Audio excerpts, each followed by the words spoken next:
Assalamualaikum warahmatullahi wabarakatuh. Halo Sobat PPG, bertemu lagi bersama saya Novia Syahri. Nah, di video kali ini kita akan membahas tentang refleksi hasil belajar mata kuliah Filosofi Pendidikan. Penasaran? Yuk, kita bahas sama-sama. Pembahasan yang pertama adalah review pengalaman belajar. Pengalaman belajar apa yang berguna dan menarik?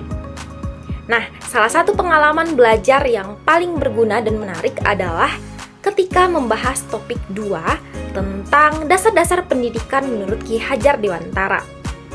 Pemikiran beliau tentang Ing Ngarso Sungtulodo, Ing Madya Mangunkarso, dan juga Tut Uri Handayani itu membuat saya menyadari bahwa filosofi ini tidak hanya relevan pada masa beliau, tetapi juga tetap kontekstual pada masa sekarang ini. Pembahasan selanjutnya, pengalaman belajar apa yang berguna tetapi kurang menarik?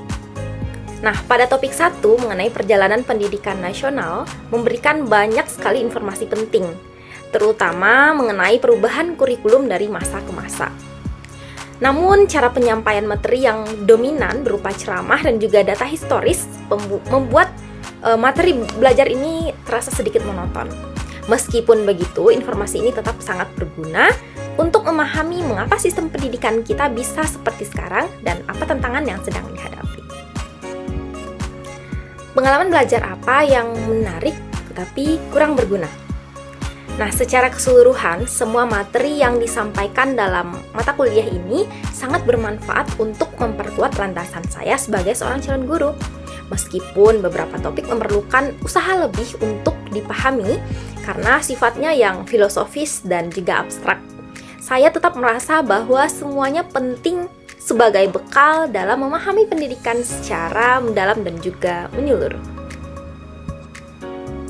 Pengalaman belajar apa yang tidak menarik dan tidak berguna dalam konteks sebagai seorang calon guru?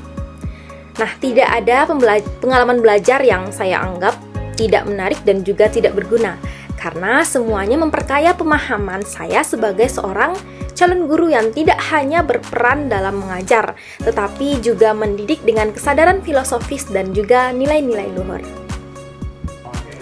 Kita masuk pada pembahasan yang kedua, yaitu refleksi pengalaman belajar. Apa yang telah terjadi?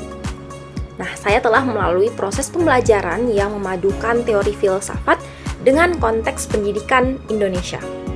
Ada topik-topik yang sangat menggugah kesadaran saya tentang peran guru dalam membentuk karakter bangsa, terutama melalui pemikiran Ki Hajar Dewantara dan juga nilai-nilai Pancasila.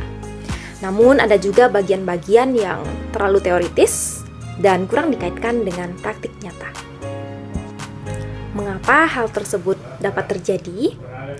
Nah, hal ini terjadi karena struktur mata kuliah ini mencoba mencakup banyak dimensi, mulai dari sejarah, pemikiran tokoh, sampai pada nilai-nilai dasar bangsa. Pada pembahasan teori dan praktik, pembelajaran terasa relevansinya, karena dikaitkan dengan konsep nyata, terutama saat mengaitkan materi dengan kurikulum dan kondisi peserta didik di Indonesia. Namun, pada bagian yang sangat teoritis dan tidak dikaitkan langsung dengan konteks pendidikan Indonesia, sehingga pembelajarannya juga menjadi kurang terasa relevansinya.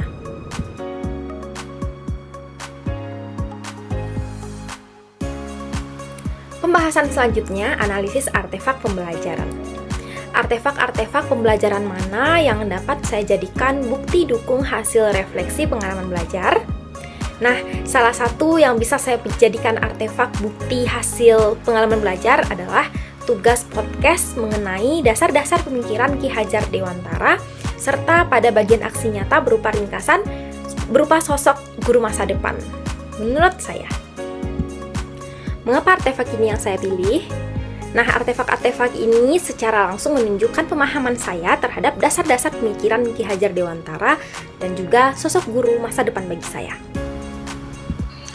Bagian mana dari artefak ini yang mendukung hasil refleksi saya? Isi podcast yang membahas dasar-dasar pemikiran Ki Hajar Dewantara, khususnya prinsip Ing Ngarso Sungtulodo, Ing Madya Mangunkarso, dan juga Tut Uri Handayani. Pemikiran ini menjadi fondasi saya dalam memahami peran guru sebagai pembimbing yang memberi keteladanan, motivasi, dan juga memberikan dukungan.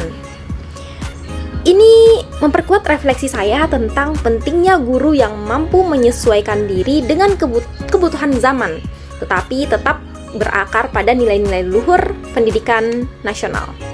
Selain itu, ringkasan sosok guru masa depan sebagai aksi nyata mendukung refleksi saya menggambarkan bagaimana seorang guru yang ideal di masa depan yang tidak hanya menguasai materi, tetapi juga adaptif terhadap teknologi dan juga berempati. Pembahasan selanjutnya, rumusan hasil refleksi berupa pembelajaran bermakna. Apabila saya mengajar atau membahas topik ini dengan mempertimbangkan prinsip pembelajaran bermakna yang berpusat kepada peserta didik, perubahan apa yang akan saya lakukan?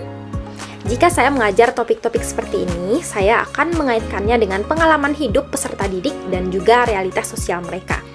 Misalnya saat membahas nilai-nilai Pancasila, saya akan mengajak mereka menganalisis kejadian sehari-hari di lingkungan sekitar dan juga bagaimana nilai-nilai itu bisa diterapkan. Saya juga akan menggunakan metode refleksi pribadi dan juga diskusi kelompok untuk membangun kesadaran diri peserta didik sebagai bagian dari masyarakat.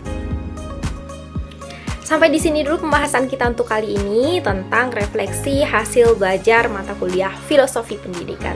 Semoga video ini bisa bermanfaat untuk teman-teman semua. Nantikan terus video tentang refleksi hasil belajar untuk mata kuliah lainnya. Sampai bertemu lagi. Assalamualaikum warahmatullahi wabarakatuh.